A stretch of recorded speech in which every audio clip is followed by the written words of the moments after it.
Menteri Keuangan. Saya rasa sangat jelas. Selanjutnya Pak Menteri Perdagangan, kalau ada yang ingin ditambahkan, silakan. Terima kasih Pak Menko. Sedikit saja menyampaikan tadi sudah dijelaskan Pak Menko dan Ibu Menkyu bahwa untuk menjaga daya beli masyarakat yang berpendapatan rendah, terutama atas konsumsi barang kebutuhan pokok atau BAPOK, pemerintah memberikan insentif PPN ditanggung pemerintah sebesar 1%, yaitu PPN DTP minyak goreng atau minyak kita, dengan penjelasan bahwa minyak kita merupakan minyak goreng hasil DMO yang diperuntukkan bagi masyarakat berpendapatan rendah, sehingga tidak ada perubahan harga di masyarakat meskipun ada pemberlakuan PPN 12%. Dengan adanya insentif ini diharapkan tidak terjadi penurunan realisasi penyaluran DMO. Kemudian yang kedua, PPN DTP tepung terigu dengan penjelasan bahwa tepung terigu merupakan bahan pokok yang diperlukan masyarakat umum, khususnya masyarakat berpendapatan rendah, sehingga diperlukan insentif agar tidak ada perubahan harga di masyarakat. Dan yang ketiga, PPN DTP gula industri dengan penjelasan bahwa gula industri merupakan input penting bagi industri makanan minuman, sehingga diperlukan insentif agar terus menggerakkan aktivitas industri. Demikian Pak Menko, terima kasih. Terima kasih Pak Menteri Perdagangan. Selanjutnya kami persilakan Pak Menteri Perindustrian, Pak Agus Gumiwang. Terima kasih Pak Menko. Tadi sudah teman-teman media tadi sudah dijelaskan sangat komprehensif oleh Bapak Menko dan Ibu Menteri Keuangan. Saya hanya ingin menambahkan atau memberikan penekanan terhadap apa yang tadi disampaikan oleh Pak Menko dan Ibu Menteri Keuangan berkaitan dengan paket kebijakan ekonomi dan khususnya hal-hal yang berkaitan dengan manufaktur atau industri. Di sini kita bisa lihat bahwa pemerintah memberikan perhatian yang besar terhadap sektor manufaktur dengan memberikan yang pertama insentif atau stimulus untuk sektor otomotif yang kita ketahui bersama sektor otomotif sekarang memang sedang mengalami tekanan dengan sales yang cukup tertekan, dan oleh sebab itu ada beberapa pandangan masyarakat yang menyatakan bahwa penurunan sales dari sektor otomotif itu diakibatkan dari turunnya daya beli masyarakat, khususnya masyarakat menengah. Dan ini merupakan jawaban dari pemerintah di mana PPN BM DTP untuk KBLBB dan PPN DTP untuk KBLBB ini diberikan, dan ini seperti yang tadi disampaikan oleh Ibu Menteri Keuangan, ini mengcover insentif atau stimulus untuk demand side dan juga untuk supply side untuk produsen atau untuk pabrik-pabrik.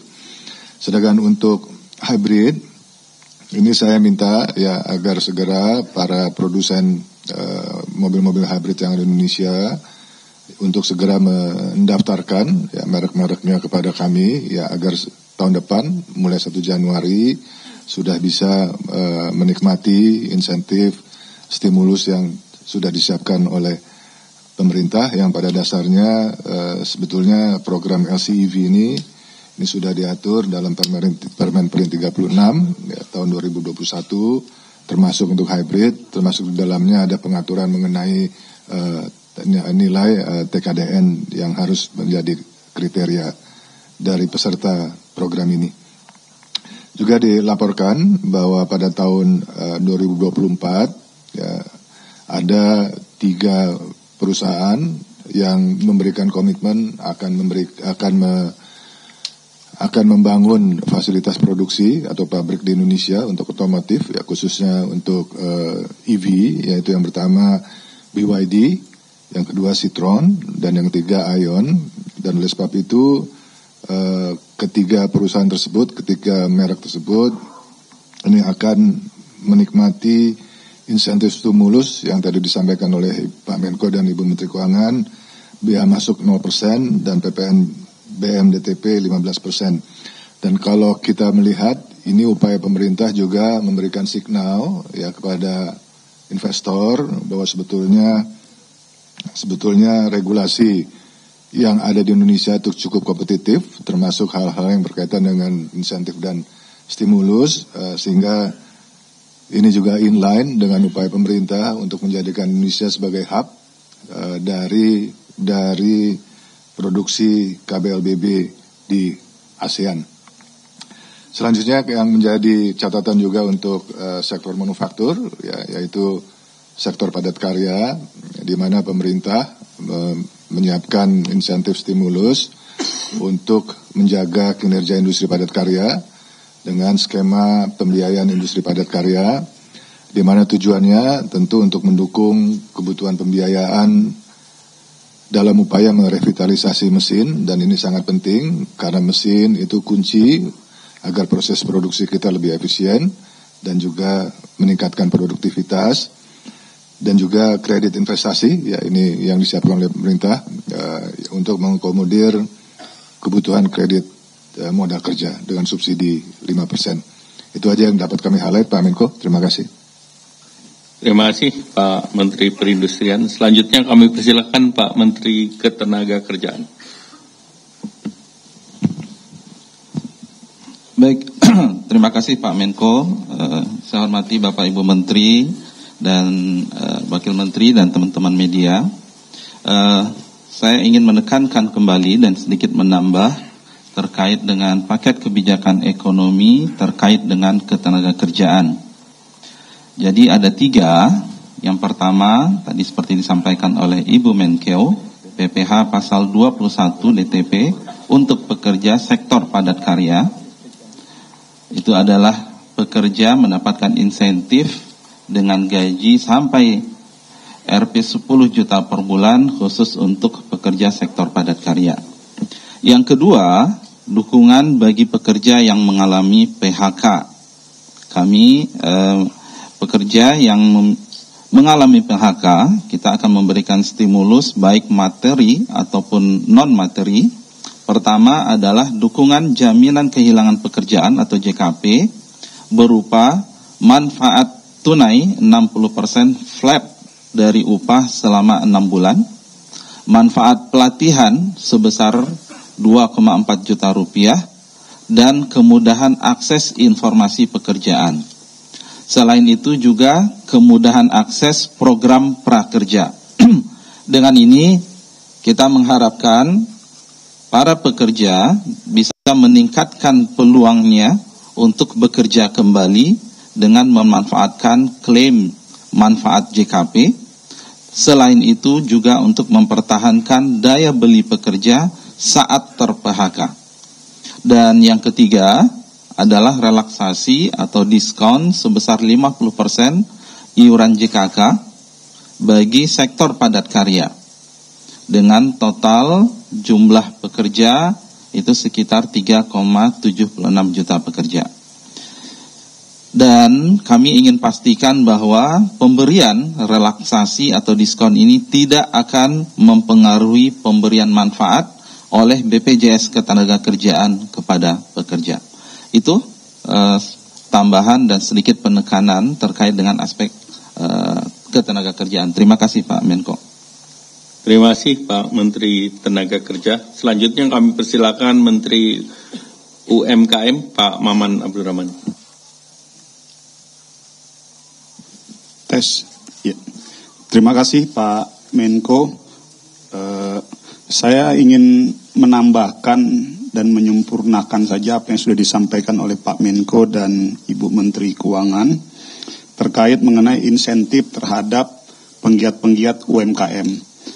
Yang pertama, alhamdulillah untuk para penggiat UMKM diberikan insentif perpanjangan waktu PPH 0,5% dari gross dengan pertambahan waktu 1 tahun. Yang ingin kami sampaikan bahwa perpanjangan waktu 1 tahun ini bagi para penggiat UMKM yang sudah menjalani insentif PPH ini selama kurang lebih 7 tahun berdasarkan PP nomor 55 tahun 2022. apabila ada penggiat UMKM yang baru menjalankan insentif ini kurang lebih 2 tahun, masih memiliki rentang waktu kurang lebih 5 tahun ke depan. Artinya insentif PPh 0,5% ini berlaku selama 7 tahun. Nah, pertanyaannya, insentif yang sekarang diberikan perpanjangan 1 tahun ke depan adalah bagi penggiat UMKM yang memang sudah mendapatkan insentif ini selama 7 tahun. Jadi masih diberikan perpanjangan 1 tahun lagi. Jadi kurang lebih jadi 8 tahun. Namun, bagi para penggiat yang tadi saya tegaskan sekali lagi, bagi para penggiat-penggiat UMKM yang baru menjalankan insentif ini kurang lebih 2 tahun, masih memiliki rentang waktu perpanjangan kurang lebih 5 tahun. Kenapa seperti itu? Karena semangatnya tadi sudah disampaikan oleh Ibu Menteri Keuangan, ada semangat prinsip asas keadilan. Dan kami dari Kementerian UMKM pun menambahkan penambahan semangat pembinaan. Karena harapan kami dengan adanya insentif ini, seluruh saudara-saudara kita, para penggiat-penggiat UMKM, diberikan insentif selama 7 tahun dengan harapan ke depan setelah 7 tahun mereka bisa naik kelas dan tumbuh untuk bisa mandiri. Itu yang pertama. Lalu yang kedua yaitu bagi para penggiat UMKM yang omset pendapatannya di bawah 500 juta, totally tidak mendapatkan PPh 0,5% alias dibebaskan. Dan yang kedua, saya ingin sampaikan dari paket insentif PPN yang dibebaskan kurang lebih 265,6 triliun tersebut, kita lihat dari paket PPN bahan makanan itu pun memberikan dampak positif terhadap UMKM karena PPN yang dibebaskan terhadap bahan makanan seperti beras, jagung, kedelai, gula, susu segar, kacang-kacangan, dan juga di sektor perikanan, itu pun didapatkan kemanfaatan bagi penggiat UMKM yang memang bergerak di sektor perdagangan bahan-bahan pokok tersebut. Lalu terkait PPN yang dibebaskan di sektor transportasi pun, itu pun mendapatkan kemanfaatan juga dari penggiat-penggiat UMKM. Serta yang bergerak di jasa pendidikan kesehatan dan sektor jasa keuangan. Artinya, hampir kurang lebih paket insentif 265 triliun yang disampaikan oleh Ibu Menteri Keuangan tadi, kurang lebih hampir 95% insentif itu dinikmati oleh para penggiat-penggiat UMKM yang tersebar di seluruh Indonesia. Oleh karena itu, berdasarkan kebijakan ini, kami meyakini insya Allah terhadap kebijakan PPN penambahan 1% ini cukup bisa mengamankan sektor ekonomi menengah dan ke bawah. Saya pikir itu tambahan dari kami Kementerian UMKM. Terima kasih banyak Ibu Menkyu dan Pak Menko atas kebijakan konsolidasi koordinasi paket kebijakan ekonomi ini dalam rangka untuk mendorong peningkatan kesejahteraan dan penguatan ekonomi negara. Terima kasih. Terima kasih Pak Menteri UMKM. Selanjutnya Pak Menteri Perumahan. Terima kasih Bapak Menko, Ibu Menkyu, rekan-rekan Menteri dan para pejabat lainnya. Nomor satu saya mengucapkan terima kasih karena di sektor kami ini pemerintah sudah konsisten ya mendukung program perumahan dari tahun 2010. Ya, terima kasih Ibu Menkyu. Dan untuk MBR, masyarakat berpenghasilan rendah, melalui fasilitas likuiditas pembiayaan perumahan ya dari 2010 sampai sekarang.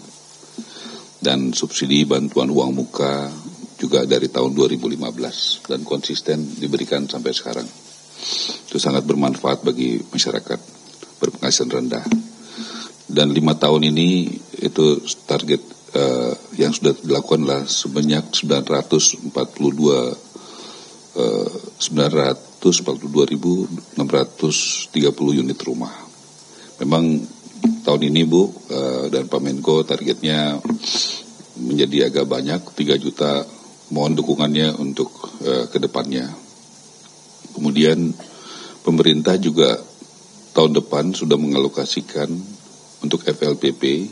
Ini program yang sangat baik karena sangat diminati oleh masyarakat dan juga developer, dan juga tingkat NPL-nya, kredit macetnya itu sangat rendah.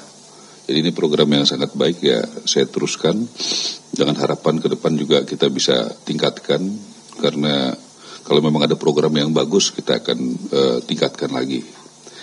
Kemudian juga kami melihat bahwa dari apa yang disampaikan tadi, pemberian bagaimana insentif itu sudah jelas berpihak kepada kepentingan masyarakat kecil, karena dengan adanya 2 miliar ke bawah itu sudah diberikan free, itu sangat membantu.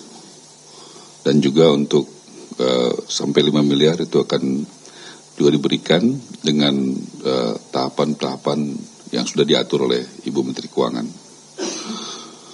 Kemudian juga kami laporkan sampai per hari ini kami dalam 2 bulan ini berkat dukungan Bapak Presiden, Bapak Menko dan Menteri Keuangan, kami sudah membangun dan menyerahkan kepada masyarakat sekitar 30.000 unit rumah per hari ini, dan itu mayoritas dari KPR BTN yang didukung oleh dukungan dari kebijakan-kebijakan negara. Kemudian juga Pak Menko, saya laporkan kurang lebih 2 minggu lalu kami sudah mengeluarkan SKB 3 Menteri, yaitu memberikan sebagai pemerintah kita berusaha untuk memberikan kemudahan dan kemurahan, yaitu memberikan free BPHTB kepada masyarakat berpenghasilan rendah, dan itu sebesar 5%, itu sangat terasa manfaatnya bagi masyarakat. Dan juga free pengurusan PBG. Dulu itu IMB kita juga sudah bisa berikan free, dan masa pengurusannya juga dari 45 hari jadi 10 hari. Dan ya pada akhirnya saya mengucapkan terima kasih kepada Presiden, Pak Menko, Ibu Menteri Keuangan, yang sebenarnya kebijakan ini baru kami mau perjuangkan, tetapi sudah diberikan oleh Pak Menko. Kami mengucapkan terima kasih Pak Menko dan Ibu Menteri Keuangan yang sangat paham bahwa industri perumahan itu ratusan industri terafiliasi, cat, kayu, pasir, semen, semua ini akan sangat menggerakkan ekonomi dan pertumbuhan ekonomi di tahun depan. Jadi kami atas nama Menteri Perumahan ucapkan banyak terima kasih atas kebijakan ini. Terima kasih. Terima kasih Pak Menteri Perumahan, Pak Marwara Sirait. Selanjutnya Kepala Badan Pangan, kami persilakan.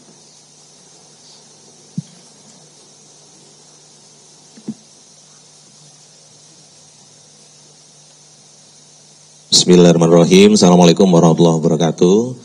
Seizin Pak Menko, Bu Menteri Keuangan, Bapak Ibu Menteri, dan Kepala Lembaga, para dirut.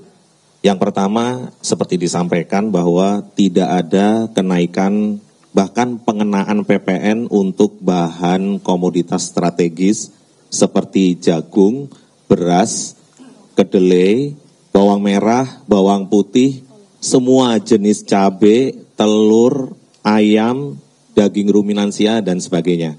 Jadi tidak ada pengenaan, karena kemarin Bu Menkyu izin ada yang menanyakan apakah komoditas strategis, jadi tidak ada. Ya.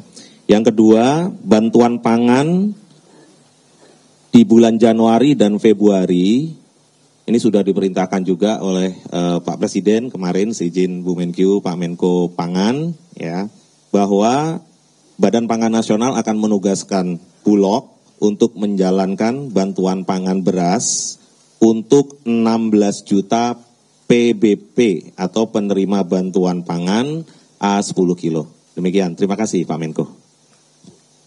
Selama 2 bulan, Januari dan Februari 2025. Terima kasih Pak Kepala Badan Pangan, Pak Arief. Selanjutnya Pak Dirut PLN, silakan Pak Darmawan Prasojo.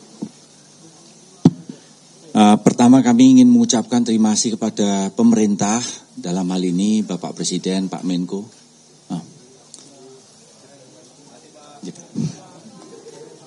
Assalamualaikum warahmatullahi wabarakatuh. Pertama-tama kami ingin mengucapkan terima kasih kepada pemerintah, dalam hal ini Bapak Presiden, Pak Menko, Bu Menkeu, dan para Bapak Ibu Menteri semuanya di sini. Pertama adalah kami menghargai, mengapresiasi bahwa PPN dikenakan pada 400.000 pelanggan PLN, di mana gayanya adalah 6.000 watt ke atas. Dengan total jumlah pelanggan rumah tangga adalah 84 juta, maka yang bebas PPN dari tarif listriknya adalah 99,5%. Sedangkan PPN untuk listrik, tarif listrik dikenakan hanya pada 0,5% pelanggan rumah tangga kami atau pelanggan yang terkaya dari desil yang ada dalam struktur pelanggan kami. Kemudian kedua, kami mengapresiasi, menghargai adanya diskon 50% tarif listrik untuk 2.200 watt ke bawah. Dan ini menyasar pada 81,4 juta pelanggan kami yang terdiri dari 24,6 juta pelanggan 450 watt, kemudian ada 38 juta pelanggan 900 watt, ada 14,1 juta pelanggan 1300 watt, dan ada 4,6 juta pelanggan 2200 watt.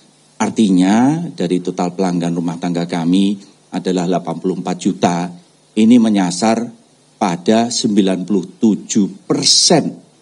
diskon 50% pelanggan rumah tangga kami untuk bulan Januari dan bulan Februari.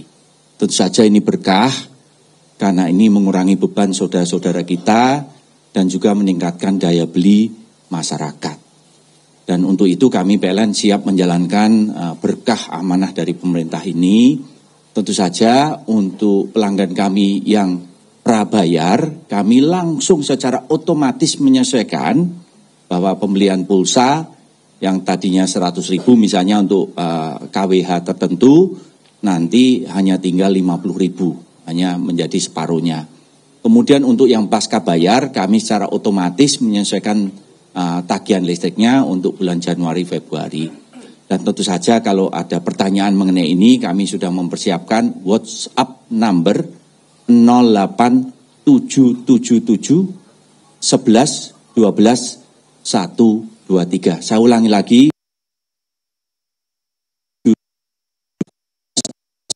123. Sekali lagi kami mengucapkan terima kasih, apresiasi luar biasa.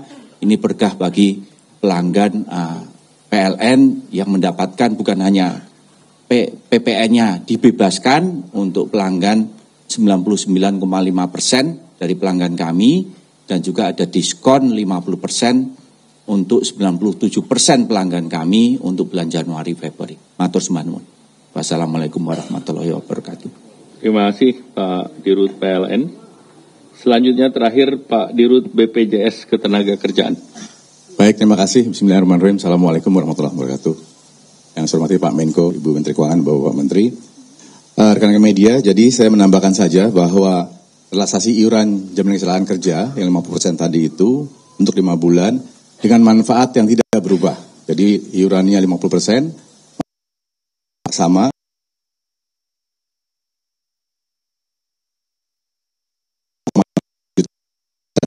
Ribu perusahaan. Untuk JKP menambahkan sedikit saja bahwa manfaat tunai 60% flat selama 6 bulan, di mana selama ini manfaatnya adalah 3 bulan pertama 45%, 3 bulan kedua adalah 25%. Jadi sekarang flat 60%. Pelatihan semula 1 juta per orang, sekarang 2,4 juta. Dan tentu saja dengan Pak Menteri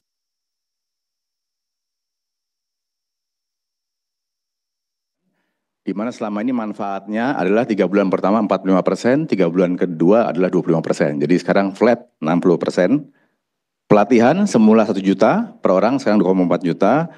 Dan tentu saja dengan Pak Menteri Tenaga Kerja, kami juga sedang membahas beberapa rencana untuk mempermudah, diantaranya untuk perluasan, yaitu meniadakan syarat wajib program JHT untuk perusahaan skala kecil dan mikro. Semula ada JKK, JKM, dan JHT.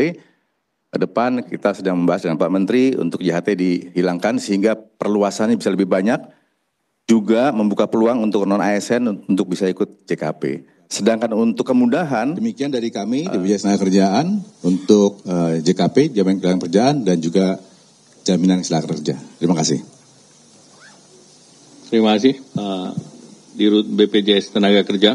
Bapak Ibu sekalian yang kami hormati, teman-teman media cetak, media elektronik, seluruh kebijakan ini nanti akan ditindaklanjuti oleh Peraturan Menteri Keuangan, kemudian Peraturan Pemerintah, dan juga ada Peraturan Menteri ESDM terkait dengan kelistrikan, dan PP itu terkait dengan BP Jam Sostek, dan juga ada perpanjangan mengenai perpajakan.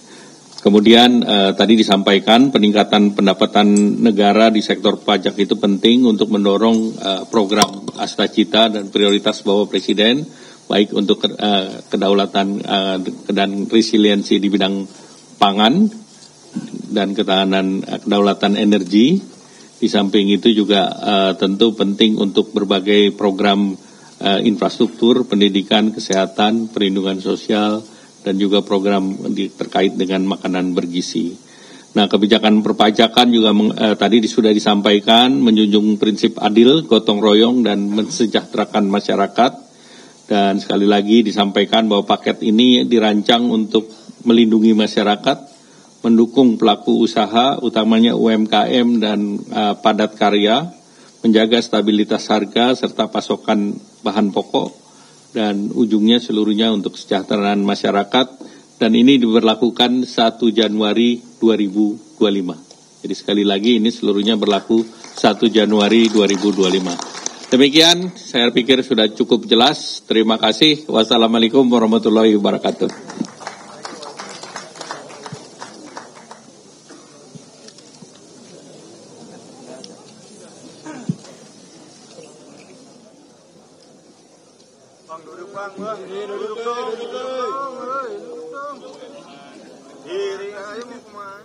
Itu tadi bagaimana pemerintah yang telah mengumumkan paket kebijakan ekonomi yang akan mulai diberlakukan di tahun 2025 nanti. Dan rapat tadi pengumuman disampaikan oleh Menteri Koordinator Bidang Perekonomian Erlangga Hartarto. Salah satu yang diumumkan adalah mengenai kenaikan PPN 12% yang akan mulai berlaku pada 1 Januari 2025. Namun hanya dikenakan kepada barang-barang mewah, sementara untuk bahan-bahan kebutuhan pokok ada penyesuaian PPN, bahkan beberapa yang hal mendasar dibebaskan dari pajak atau pajak. Dan pemirsa, demikian Breaking News TV One.